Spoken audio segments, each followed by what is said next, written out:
Hello and welcome to the TMC Newsroom. Thank you for watching. My name is Rich Tehrani. We're coming to you today from San Jose, and on our program is Paul Lang.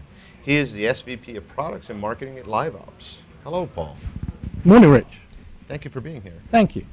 So I was hoping to start off by talking about LiveOps and what your company does.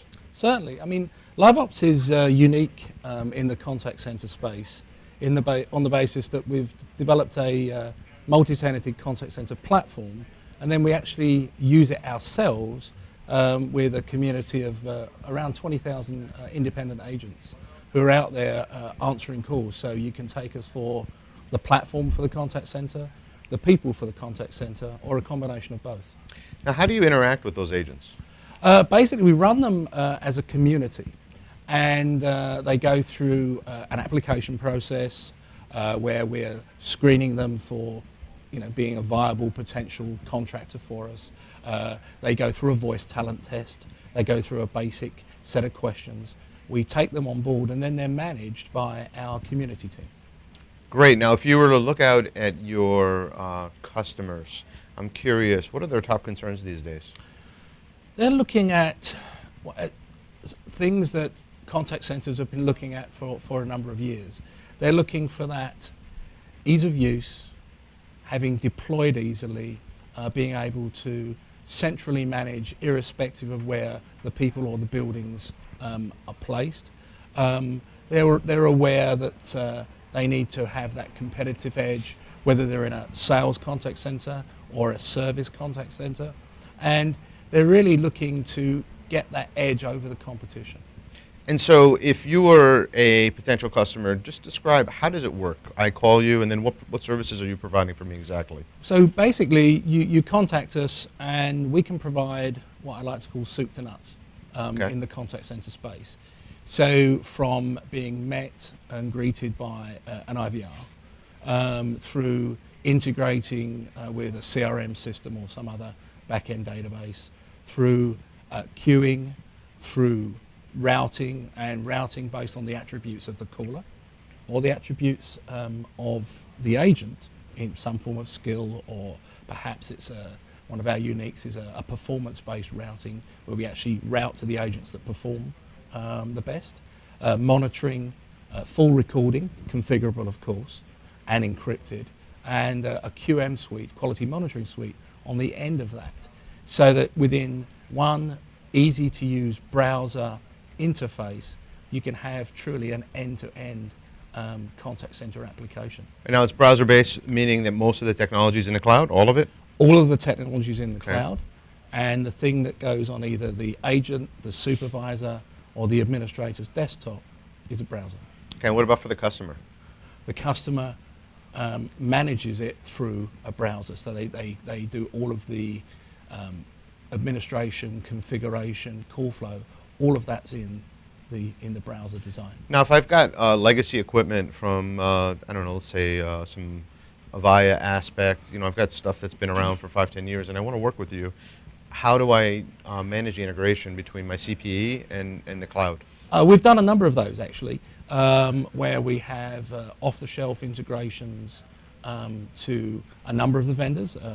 Those that we see are either prevalent in the marketplace, or we've been asked to do so by customers. And then we also have a set of web service APIs that allow us to do custom integrations on a one-off basis. Typically, what we end up doing is we sit alongside that technology and integrate into that technology to start with, and gradually replace it over time.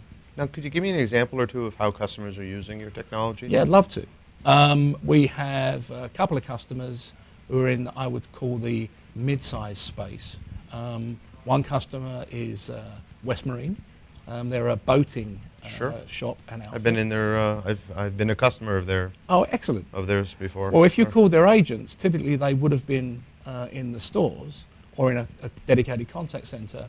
But West Marine got rid of the building, and they basically sent all their agents home using our technology to have agents dotted all around the United States, routing calls based on originating geography, and routing calls based on the caller attribute, or the skill of the agent, or the product which the caller was calling in about to either buy or service.